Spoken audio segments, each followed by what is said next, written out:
Ibihe byiza nshuti bakunzi bacu, Imana ikomeze ibagirire neza, nizere ko aho muherereye hose Uwiteka akomeje kubigaragariza, mwe mwese mukunda gukurikira ubutumwa bwacu cyangwa ijambo ry'Imana ritambutswa kuri uyu muyoboro wa YouTube channel witwa Ijwi ryanjye, ni ukuri Uwiteka abahe umugisha.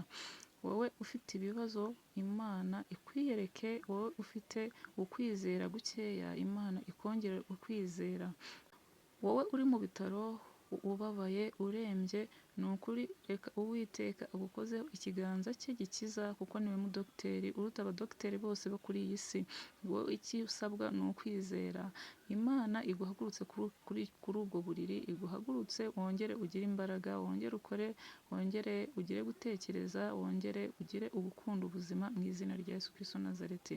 Wowe wirukanwe mu nzu kubera kubura ubwishyu bw'inzu, Uwiteka aguha amafaranga yo kwishyura inzu mu izina rya Yesu Kristo Nazareti. Icyo usabwa we ni ukwizera no gusenga Imana udashidikanyije. Nawe wabuze ubwishyu bwa minerivare uri kwibaza ngo abanyeshuri bazajya ku ishuri gute, ni ukuri Uwiteka ace inzira aho zitari, niwe ubasha guca inzira no mu butayu akabasha gutanga igisubizo kandi igisubizo kirambye. Wowe ushonje Uwiteka yongere afungure ibigega, yongere aguhaze mu buryo bw'umubiri no mu buryo bw'umwuka.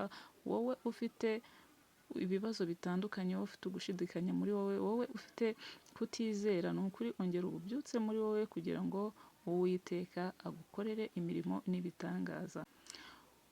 Wowe ukunda ijambo ry'Imana kandi wizera ko Imana ishobora gukora nk'uko tubizi ko na nyuma ya zeru ikora, kandi imirimo yayo n'inzira zayo zirenze igihumbi, ni ukuri hagarara mu kwizera kugira ngo ubone ubutabarwa kw'Imana.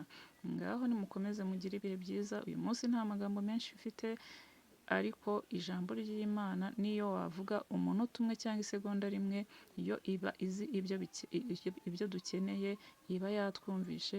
Icyo tuba dusabwa ni ukwizera no kutayikuraho umutima, tugahora tuyitumbiriye kuruta uko twatumbira abantu. N'umuntu waza mu buzima bwacu kugira ngo atugirire neza, ni Imana iba yamukoreyemo, kuko iyo uhuye n'ikibazo Imana iguhereza ukuboko kugufasha gukemura icyo kibazo, ariko binyuze ku Mana, bitanyuze kuri uwo muntu. Uwiteka akomeze abarinde, mbasaba gukora subscribe kugira ngo tuzajye tubana umunsi ku munsi. Uwiteka akomeze abamurikire, urumuri rwe ruhorane namwe, ibyiringiro bye, amahoro ye n'ibyishimo bikomeze bibe muri mwe n'imiryango yanyu. Nibyo mbifurije uyu munsi, nanjye mbyifuriza mu izina ry'Umwami wacu Yesu watubambiwe. Amina.